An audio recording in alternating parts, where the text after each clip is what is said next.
Sathamba police સ્ટેશનની હદમાં ઢોર ચોરીના બનાવો દિન પ્રતિદિન વધી રહ્યા છે, જેના કારણે પશુપાલકોમાં ભારે ચિંતા વ્યાપી ગઈ છે। સાઠંબા વિસ્તારમાંથી અત્યાર સુધીમાં 10 થી 12 જેટલી ભેંસો ચોરાયાની ઘટનાઓ સામે આવી છે, જેણે સાઠંબા પોલીસને રાત્રિ પેટ્રોલિંગના દાવાઓ સામે ગંભીર સવાલો ઉભા કર્યા છે।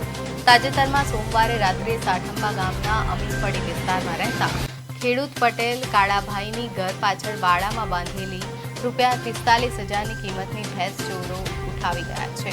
રોજીરોટી સમાન પશુ ચોરાઈ જતા ખેડૂત પરિવાર ભાંગી પડ્યો હતો।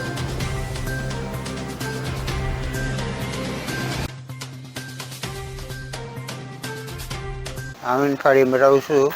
નદી બાજુ છેલ્લું ઘર છે અને પાછળ ભેંસ બધેલી હતી એ રાતે 1:30 થી 2ના ગાળામાં ચોરાઈ ગઈ। કોઈ જો તપાસ માટે કોઈ આ બાજુ કોઈ ઓટો મારવા આવતા નથી। હોમગાર્ડવાળા કોઈ અમારી બાજુ કોઈ આવતા નથી। રાતે જાગ્યો ને જોયું ત્યાં ખબર પડી કે ભેંસ ચોરાઈ ગઈ। અંદાજે કેટલા રૂપિયાની ભેંસ હતી? અંદાજે 40,000 થી 45,000ની।